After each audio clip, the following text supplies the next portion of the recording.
Assalamualaikum warahmatullahi wabarakatuh.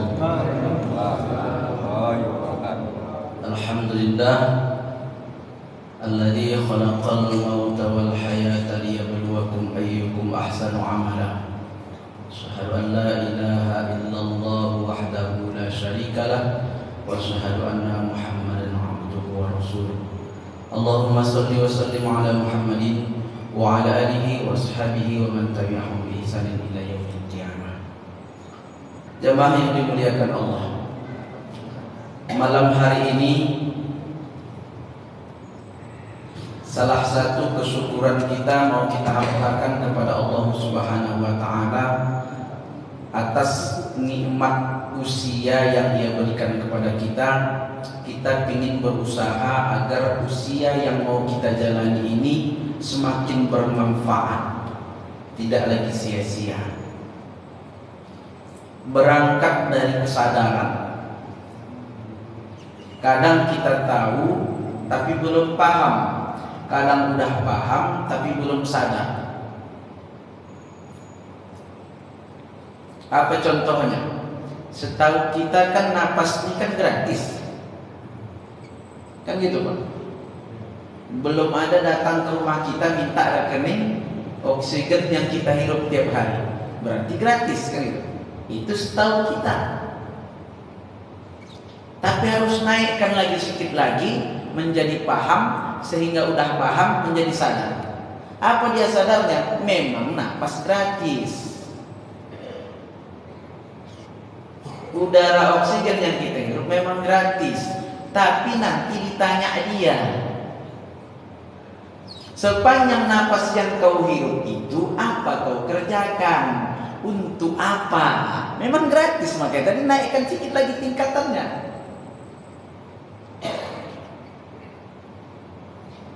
Tangan ini dikasihnya gratis ya, belum ada datang orang minta uang sewa tangan, ya. Pakai aja terus. Tapi naikkan lagi paham lagi, naikkan lagi sadar. Yang gratis dikasih daya ini nanti ditanyanya, untuk apa aja tangan kau gunakan. Masalahnya ini sekarang, kaki mau kemana pergi pun bisa awak.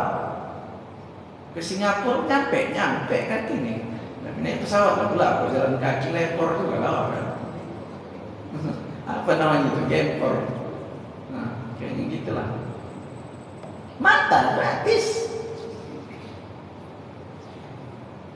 Kalau sakit obati, sembuh. Pokoknya pakai aja. Cuman nanti ditanyanya, lebih banyak yang kau tatap maksiat atau yang baik-baik. Itulah aja. Kemarin ada orang bertanya, apa amalan ketika Muharram Ustaz? Salah satunya itulah yang mau kita kerjakan itu. Memuhasabah diri, taubat, memohon ampun, menyesali perbuatan, memperbaiki apa yang sudah lewat. Itu saja kerja kita. Mulut ini kencang kali ini. Jadi sekarang Pak, mulut ini udah digantikan lagi sama tangan. Kalau chatting di grup, wah suka-suka hati kali itu. Bukan lagi mulut, padahal dia sebenarnya ucapan, tapi digantikan tangan. Lebih kencang lagi ya daripada bercakap. Lebih kencang lagi rupanya tangan ini yang membuat mewakili cakap mulut tadi itu. Kan mulut itu bercakap kan, diketik. Wah luar biasa, kencang. Nah, gratis.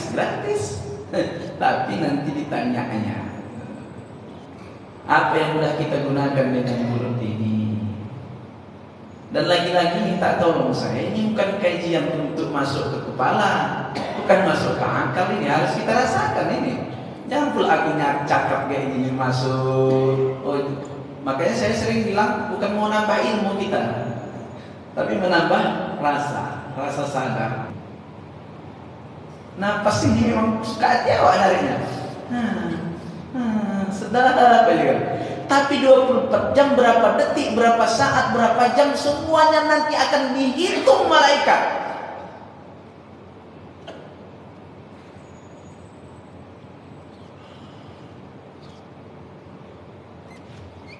Makanya seberuntung-beruntung orang yang beribadah, lebih beruntung lagi orang yang berzikir, gitu. Karena orang yang beribadah tadi belum tentu dia mengingat Allah. Tapi orang yang berzikir, zikir itu adalah bagian dari ibadah. Tapi jangan pula nanti diplesetkan, berarti zikir aja Ustaz, nggak usah sholat. Sholat juga lah. Dalam sholat itu pun kan zikir. Jangan diplesetkan. Seberuntung-beruntungnya orang beribadah, lebih beruntung orang yang zikir. Allah, kitabnya di situ terletak, lupa pula tadi ngambil. Dalam hadis qudsi menyebutkan, jika hambaku menyebutku dalam diri dia, aku akan menyebut dia dalam diriku. Oh, itu dia bahasa. Nafsihi nafsi. Oh ya, alhamdulillah. Makasih Pak. Di hadis qudsi ini disebut, kalau kita menyebut Allah dalam diri kita, berarti lagi sendiri. Allah akan menyebut kita dalam dirinya juga sendiri. Kalau kita menyebut Allah dalam keramaian, menyebut-nyebut mengulang-ulang asma Allah dalam keramaian, Allah akan menyebut nama kita pula di khalayak, di jamaah, di majlis yang jauh lebih mulia dan lebih ramai. Pastilah majlis Allah itu majlis para malaikat.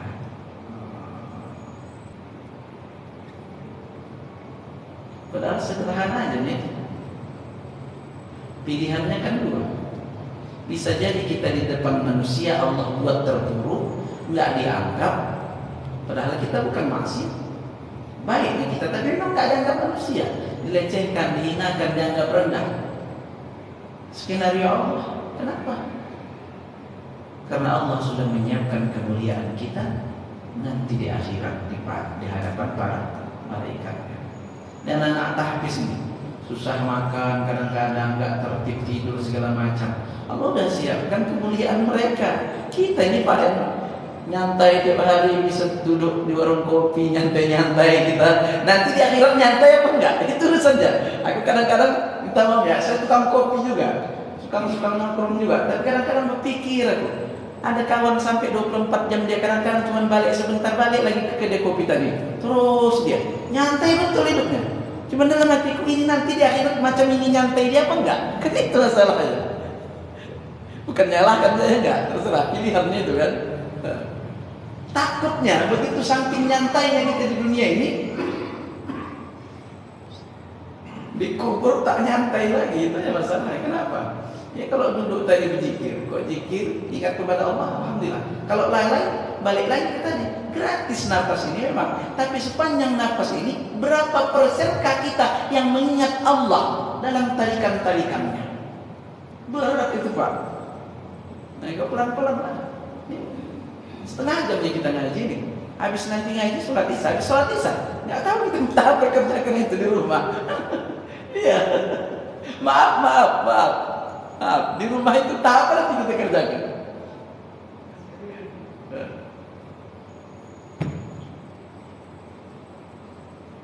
Makanya salah satu momentum Muharram ini adalah muhasabah, bertaubat, minta ampun kepada Allah.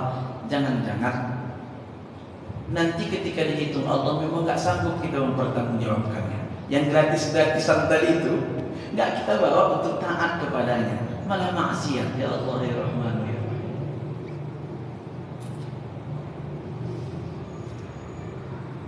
Beruntungnya kita, ini dia bahasan kita. Beruntungnya kita, salah satu sifat Allah ada namanya Al-Halim. Ini dia materi kita. Tadi supaya duduk tadi kemari, saya antarkan dulu.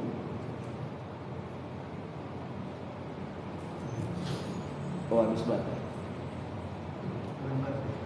Kodip dulu. Izin ya. Cek. Al-Halim. Kalau dipadankan Pak, ternyata bahasa Arab ini kadang-kadang nggak sempurna dia, nggak sanggup bahasa Indonesia mewakili bahasa Arab, apalagi bahasa Arab yang dipakaikan untuk nama Allah. Contoh kalimat Allah, carilah bahasa Indonesia. Apa coba? Coba ada lagi ngertikannya. Kadang-kadang para ulama mencoba untuk mendekatkan para sahabat-sahabat Nabi, mendekatkan aja pemahaman tentang nama itu. Nah, termasuk Al-Halim. Ada yang menyebutnya dengan lemah lembut, ada penyantun, tapi tetap tidak sempurna untuk mewakili sifat yang luar biasa yang ada pada halimnya Allah. Minimal ada 4 kata para ulama. Dalam halimnya Allah itu 4, Pak. Tengok nanti akan terasa nggak terwakili dengan kalimat maha penyantun sama maha lembut tadi, nggak terwakili sebenarnya. Coba kita tengok. Yang satu, yang terangkum dalam kalimat halim itu, yang pertama, dia tidak serta-merta menyiksa dan menghukum orang yang bersalah. Itu sifat Allah. Halim tadi, Pak. Kita akan melakukan dosa, maksiat, enggak serta-merta dihukumnya. Itulah halimnya tadi. Kan enggak nyambung dengan maha penyantun tadi kan. Enggak terwakili. Padahal halim itu, sifat Allah halim tadi itu, begitu kita salah, enggak langsung dihukumnya.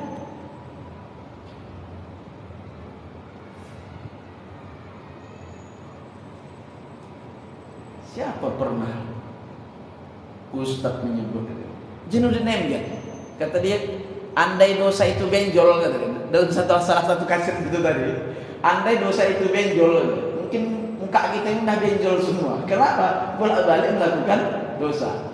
Nah, itulah dia halimnya Allah tadi. Kadang-kadang jangankan di tempat luar, minta maaf jangan tersinggung meja masjid.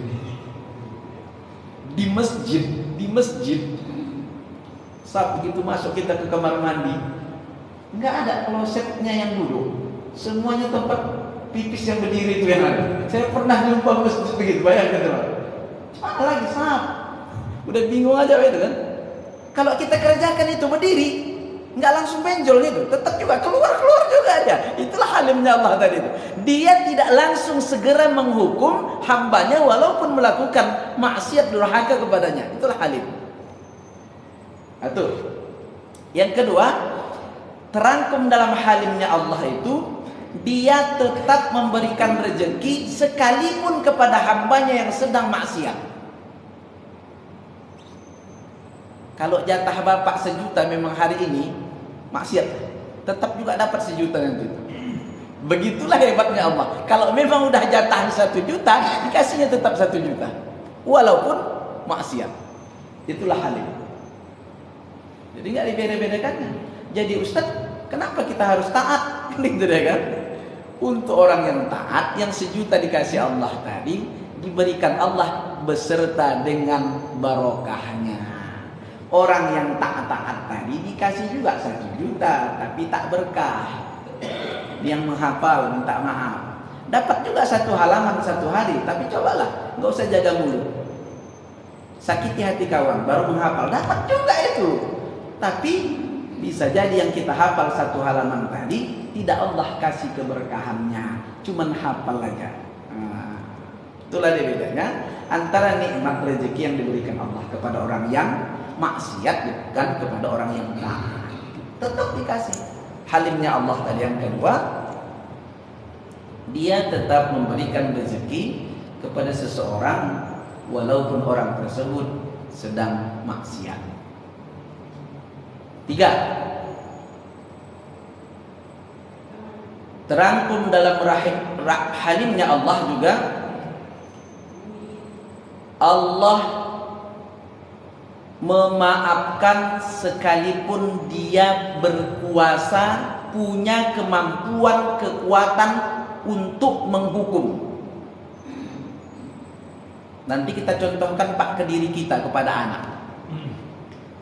Kalau anak kita salah, kan punya kuasa kita mukul dia. Orang kita yang ngasih makan dia, tenaga kita masih kuat, bisa kita pukul anak tadi. Tapi bagi Allah, walaupun dia punya kuasa menghancurkan satu negeri, ditahannya. Itulah halimnya tadi itu. Walaupun nanti ada ujung-ujungnya juga suatu saat memang udah nggak bisa lagi diurusi lagi, mak ini udah harus dihancurkan, ini dihancurkannya juga memang.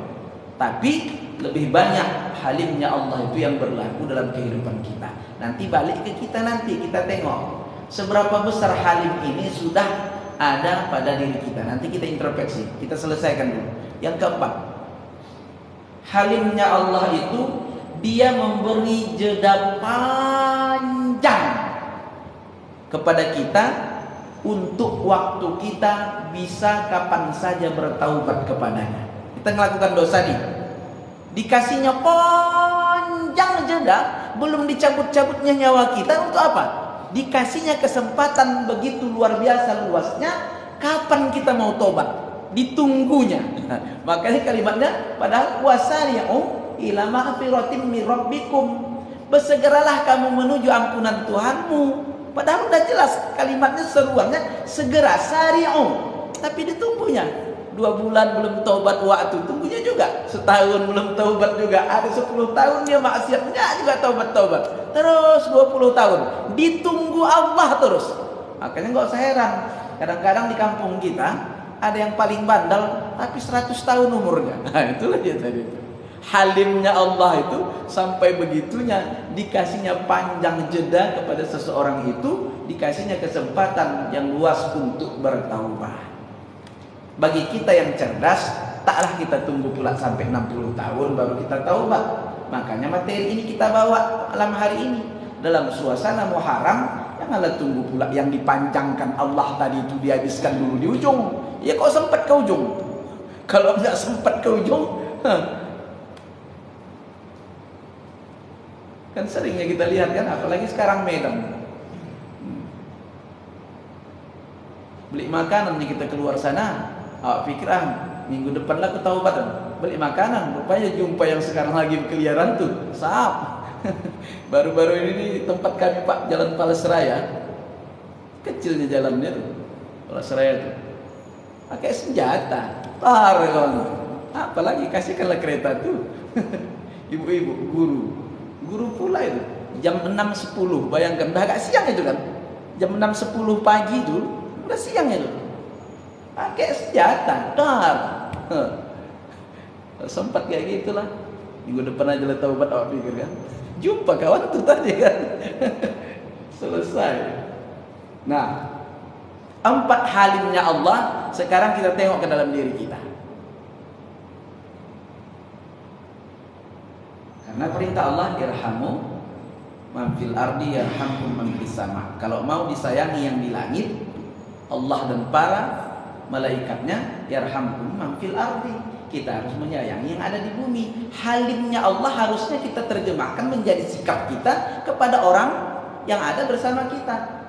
Nggak usah jauh-jauh, untuk anak dulu. Coba periksa, udah halim kita nggak? Sekali-sekala masuk langsung capit kepiting tuh kan. Jerit-jerit anak tadi belum berhenti nih, padahal anak udah jerit. Salahnya belum tentunya besar kali. Udah jerit anak tadi ini enggak juga nih.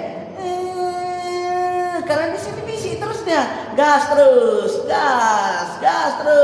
Biar tahu anak kau itu. Hidup sampai tegang nyulat surat syaratnya nih. Padahal kita sedang merasakan halimnya Allah. Kita enggak halim sama anak. Bahaya Pak. Sekali lagi ini kita munculkan rasa ya, rasa supaya masuk ke dalam dada ini nanti, supaya muncul rasa malu kita di hadapan Allah. Saya kemarin Pak ditanya kawan, kenapa Ustaz kok merenung aja? Malu aku sama Allah. Apa yang saya malu inilah, udah bolak-balik ditunda Allah. Maksiat awak ditundanya, dipanjangkannya terus waktu kita untuk bertobat, dikasihnya terus, diserunya terus ya, wasari'u ila maghfiratin wasari'u, terus dikasihnya kesempatan. Kapan kau Ustaz mau bertobat? Kutunggu terus, tapi nggak ada rasa malu kita sedikit pun sama Allah. Dan pada saat itu nggak tahu saya, kok rasa-rasaku tatapan Allah tuh tajam kali nengoknya aku. Kok nggak betul-betul kau? Kok masih sombong kau? Kok kau yang masih benarnya? Kok kau yang paling merasa pintar? Kok semuanya gitu? Termasuk Pak, saya pernah mengatur rezeki saya. Ya Allah, kenapa ya Allah kok belum terbayar juga utangku ya Allah. Saya ngatur itu. Tiba-tiba muncul rasa malu tadi. Ya Allah ya Rahman, malu kali. Padahal dia udah bolak-balik memberikan halimnya kepada saya. Tapi kita kadang-kadang lupa. Dulu waktu dipancing aku, sikitnya sampah, entah salah sapu tadi tetangga tadi masuk ke halaman wak tadi, sampah sikitnya. Dicarinya satu karung goni sampah tuh, dilemparkannya ke tetangganya tadi. Halimnya tak ada, langsung dibalasnya. Kalimatnya biasa ini kok dibiarkan nanti. Itu biasanya. Sama anak pun kenapa kita kadang-kadang greget kali gitu deh. Ini anak kok dibiarkan. Gitu deh kan. Wah, harus dihukum ini, harus dikasih pelajaran. Tengok kalimatnya. Dikasih pelajaran, bukan dikasih nasihat. Harusnya kan nasihat dulu kan. Ini enggak. Ini anak harus dikasih pelajaran ini. Kok enggak nanti? Terus-terusan dia tuh. Kayak gitu dah. Atasan sama bawahan kayak gitu. Suami sama istri gitu juga. Istri sama suami kadang-kadang ada juga berani gitu. Ini lakiku kok gak dikasih pelajaran nanti. Gitu deh kan. Bahaya deh. Di mana halimnya? Padahal Allah udah duluan memberikan halim. Jadi wajarlah kalau Allah menyebutkan dalam surah Al-Qasas itu, wa ahsin kama ahsanallahu ilaika. Berbuat baiklah kamu, Allah udah terlebih dahulu membuat baik kepadamu. Allah udah banyak kali memaafkan kita, Bu. Banyak kali udah dimaafkannya kita. Padahal dia berhak untuk menghukum. Nggak usah payah-payah. Ini aja dibikinnya lunak ini, kiri kanan semuanya lunak. Ini hancur, rubuh, bop semua bisa. Orang dia punya kuasa. Orang gunung pun bisa tiba-tiba hancur. Bukan tak gagah itu Sinabung tuh. Habis. Kawahnya itu separuh. Bisa, tapi nggak mau. Bukan dia tak berkuasa, nggak mau. Maafnya mengalahkan murkanya. Itulah yang mau kita pelajari pelan-pelan nanti kepada kawan kita usahakan. Berkawan nih, kadang-kadang memang 20 kali dia bersalah, terus dia salah. Yang begitulah berkawan. Muncul tadi perasaan, ini kok nggak dikasih pelajaran. Kemengkean nanti ini, mentiko nanti ini, datanglah. Masalahnya di mana? Enggak sanggup kita membedakan pada saat itu antara meluruskan kawan yang salah dengan emosi yang sudah ada rasa dendam sikit. Itu dia masalahnya itu. Sehingga halim pun hilang. Mudah-mudahan ada waktu sekitar 15 menit lagi bisa kita diskusi. Kita simpulkan kajian kita pada malam hari ini. Dalam momentum Muharram ini, salah satu yang sering dilakukan oleh Rasulullah dan para sahabat adalah memperbanyak istighfar, mohon ampun kepada Allah. Istighfar intinya adalah mengevaluasi diri, mana yang salah, memohon ampun kepada Allah. Nah, untuk memotivasi kita malam hari ini supaya cepat kita untuk kembali kepada Allah, kita tengoklah salah satu sifat Allah Al-Halim.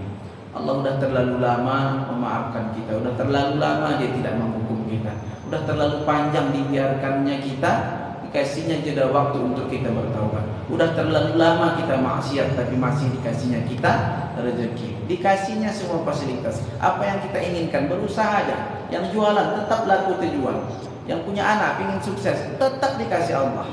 Tapi bisa jadi dalam kesuksesan apa yang kita minta dikasih Allah tadi tak dikasihnya beserta dengan keberkahannya.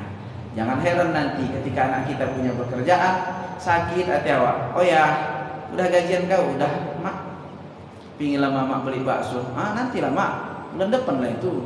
Yang ini ada keperluanku lagi gitu. Gak usah heran gitu. Itu bakal terjadi. Akan terjadi tuh.